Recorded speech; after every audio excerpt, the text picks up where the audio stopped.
जय जय श्री राम। आज हनुमान जन्मोत्सव की आप सभी को हार्दिक शुभकामनाएं। बोलते हैं बजरंगी के नाम से सारे दुष्ट दानव थर थर कांपते हैं। बजरंगी की जो चुनौतियां हैं, वो चुनौतियां भी सोचती हूँ कि हम किसके पास थे। तो आज हम छोटे छोटे चुनौतियों को देख करके घबरा जाते हैं, और हमारे बजरंग बली ने कितनी बड़ी बड़ी बाधाएं विपदाओं को लेकर के लड़ा और प्रभु राम के साथ खड़े रहे। और आज हम थोड़ी सी प्रॉब्लम आती है, हम घबरा जाते हैं, हम गिव अप मोड पे आ जाते हैं, हम हेल्प ढूंढने लग जाते हैं। हमें कंधा सहारा चाहिए होता है उन सारी चीज़ों के लिए। आज मैं देख रहा था वीडियो, संभल के एसपी बिश्नोई साहब और उनकी एसपी मैडम की शादी का। गर्व हो रहा था कि आज भी हमारे देश में सनातन, वैसे ही बोलते हैं बिश्नोई समुदाय जो है वो सनातन प्रेमी है। क्योंकि सर्वप्रथम अगर आपने सलमान खान के केस को देखा होगा, जो ब्लैक बक को, काले हिरन को जो मारने की बात थी, उसमें बिश्नोई समाज ने भरपूर उसका विरोध किया, कोर्ट तक गए, सारी चीज़ें की। लेकिन कहीं ना कहीं लॉ एंड ऑर्डर में हम इंडियंस पीछे हट जाते हैं। बहुत बार बात बोलते हैं कि हम विश्व गुरु बन रहे हैं, विश्व गुरु बन रहे हैं। तो विश्व गुरु बनने के लिए अगर हम कंपेयर, बहुत सारे नेता लोग चाइना, जापान, अमेरिका से कंपेयर कर देते हैं, हमारे देवी देवता को भी आप प्रतीत कर देते हैं। क्योंकि जो मुझे समझ में आता है कि जो रूट्स हैं हमारे, वो इतने स्ट्रॉन्ग हैं कि कई हज़ार वर्षों की यातनाएं, चाहे वो मुग़ल काल हो, अंग्रेज़ों का काल हो, उसके बावजूद भी सनातन का जो परचम है आज भी बुलंदियों पर है। कोई कुछ नहीं बिगाड़ पाया। जिस तरह से लोग सनातन को आज तोड़ने की कोशिश कर रहे हैं, फॉरेन फंडिंग्स हैं, बहुत तरह की चीज़ें हैं, तो इसमें ये जो नेगेटिव लोग्स हैं वो कभी भी सफल नहीं हो पाएंगे। इस बात को आप ध्यान से समझ लीजिए। क्योंकि जो सनातन की जड़ें हैं इतनी स्ट्रॉन्ग है कि सब ने कोशिश कर ली तोड़ने की, लेकिन इतना आसान नहीं है तोड़ना। आप चाह के भी इसको नहीं तोड़ सकते हो। अब रही बात कि हमारे यहाँ पे जो, जैसे मैंने अब आईपीएस साहब की बात की, उसमें उनके विवाह में एक स्तनपान का जो वीडियो है जिसको लेकर के बहुत चर्चाएं हो रही हैं, ये हमारे बिहार झारखंड में भी जो पद्धति है हमारे में है, उसमें भी आंचल के अंदर माताएं लेती हैं अपने जो पुत्र होता है उसको विवाह के लिए जाती हैं, आंचल में लेकर के। मतलब ही वही है कि स्तनपान कराना जा रहा है। आप सोचिए कि जो लोग उसको नेगेटिव में ले रहे हैं वो अपनी माताओं के बारे में भी कितने नेगेटिव रहते होंगे, जो माता और पुत्र के रिलेशन पे सवाल खड़े कर सकते हैं। तो आप समझिए उनकी जो सोच है किस स्तर की होगी। मैं तो प्राउड फील करता हूँ इन दोनों अंतर जातीय विवाह को देख करके, बिश्नोई समाज, और I think that madam is from Punjabi community, I think so. जब मैं देख रहा हूँ ये इतना सुंदर संबंध बना है, आपको इसको लेकर के तो कुछ, यानी कोई कर रहा है तो प्रॉब्लम, कोई नहीं कर रहा है तो प्रॉब्लम। आखिरकार ये जो सो कॉल्ड फ्री लैंसर्स जो हैं, जो फ्रीडम की बात करते हैं, वो चाहते क्या हैं?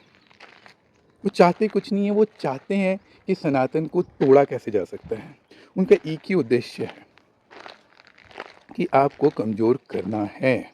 आज बहुत सारे फोर्सेस सनातन को तोड़ने के लिए हावी है, क्योंकि एक ऐसी सरकार है सनातनी जिसको हिलाना इतना आसान नहीं है। आप अपने राज्य में कुछ नहीं करते, लेकिन दूसरे राज्यों में आप जा कर के वहाँ पे खामियां ढूंढ रहे हैं।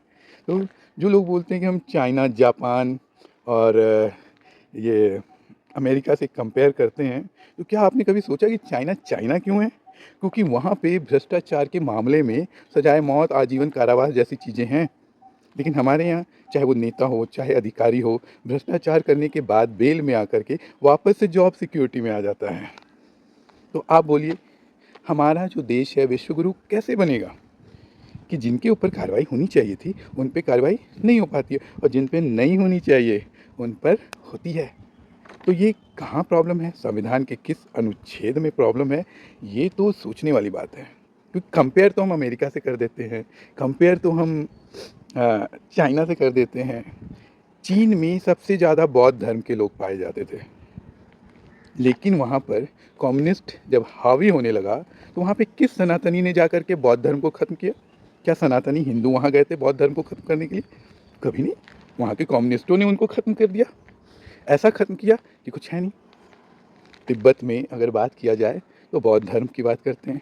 वहाँ के सबसे बड़े बौद्ध धर्म के जो भिक्षु हैं, दलाई लामा हैं, उनको अपना देश छोड़ करके भारत में शरण लेनी पड़ी।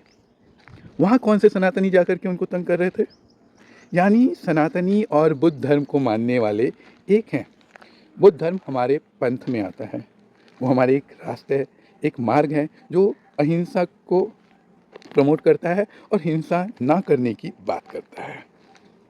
ठीक है, लेकिन कुछ लोग आज हमारे भारत में ज्ञान देते हैं, बुद्ध को लेकर के उल्टी पुल्टी धारणाएं लेके आते हैं, भिक्षु को उल्टी पुल्टी धारणाएं लेके आते हैं, ब्राह्मण्स को भिखारी बोलते हैं, मांगने वाला बोलते हैं, भिक्षा की बात करते हैं कि उनको भिक्षा नहीं देनी है ताकि अब उनका रोजी रोटी बंद हो जाएगा।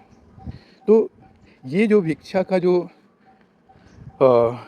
चलन है, ये सनातन धर्म में भी रहा है। हमारे गुरु, धर्म गुरु जो है भिक्षा यापन करके अपना जीवन व्यतीत करते आए हैं। इवन भगवान बुद्ध ने भी अपना पूरा जीवन भिक्षा यापन में ही बिताया। किसी को अब जानकारी नहीं है तो जा करके आम्रपाली को देखें, कौन थी, किसको दक्षिणा दिया था, कैसे दिया था। ये सारी चीज़ें आपके पास टाइम तो है नहीं पढ़ने को, क्योंकि पढ़ने के लिए भी तो बुद्धि चाहिए ना। अब बुद्धि उस लेवल पे काम नहीं कर रही है। तो भगवान बुद्ध का भिक्षा मांगना आपको सही लगता है, लेकिन पंडितों का भिक्षा यापन करना गलत लगता है। तो दिक्कत ना बुद्ध में है ना ब्राह्मण्स में है, दिक्कत आपकी सोच में है, क्योंकि आपने भिक्षा का असली अर्थ समझा ही नहीं। भिक्षा मांगते हैं, मैं आपके पास याचक बन करके भिक्षा मांगता हूँ कि आप मुझे दान दीजिए। और जो लोग सनातन को मानते हैं और जो नहीं भी मानते, एटलीस्ट इतना तो जानते हैं, किसी को दान देने से आपको पुण्य अर्जित होता है। यानी कि आपका जो पाप है, वो व्यक्ति जो भिक्षा ले रहा है, चाहे वो सनातनी हो चाहे बौद्ध भिक्षु हो, वो आपके पाप कर्म लेते हैं और कहीं जाकर के उसको छोड़ करके आते हैं। यानी कि एक ऐसी प्रथा जिसमें आपके पाप को लिया जाता है और आपको दान करने के एवज में पुण्य मिलता है, क्योंकि आप इस चीज़ को समझ नहीं रहे हैं, लॉजिक नहीं समझा, लेकिन आप ब्लेम करने लगे, आप पूरे समाज को घृणित दृष्टि से देखने लगे। तो ये सारी चीज़ें समझनी पड़ेगी ना। मैंने कभी पूरे वेद पढ़े, ना रामायण पढ़ा, ना सारी चीज़, लेकिन जो भी चीज़ जाना समझा उसको लॉजिकल वे में समझने की कोशिश की एटलीस्ट। लेकिन ये लोग, इनको लॉजिक्स तो है ही नहीं, भेड़ चाल में चल रहे हैं सर। तो भेड़ चाल में जीवन यापन नहीं होता है, तो आपको ये बात समझनी होगी। तो इस वीडियो से मैं यही कहना चाहता हूँ, नफ़रत छोड़ करके प्रेम की बात कीजिए। सनातन को एक वट वृक्ष बनाइए जो इतना विशाल हो कि उसकी जड़ें इतनी मजबूत हों कि कोई भी कभी भी उसको गिरा ना सके। आप वैचारिक मतभेद लाते हैं, आप व्यभिचारी हो जाते हैं, आप गलत गलत शब्दों का प्रयोग करते हैं, नफ़रत की बात करते हैं, इससे आपका ही लॉस है। तो आशा करता हूँ, आज हनुमान जयंती है, तो हनुमान जन्मोत्सव के शुभ अवसर पे हम लोग एक प्रण ले कि यूनाइटेड होंगे, अच्छे से काम करेंगे, सारी चीज़ें और एक साथ रहेंगे। जय सिया राम, राधे राधे, वीर बजरंगी की जय।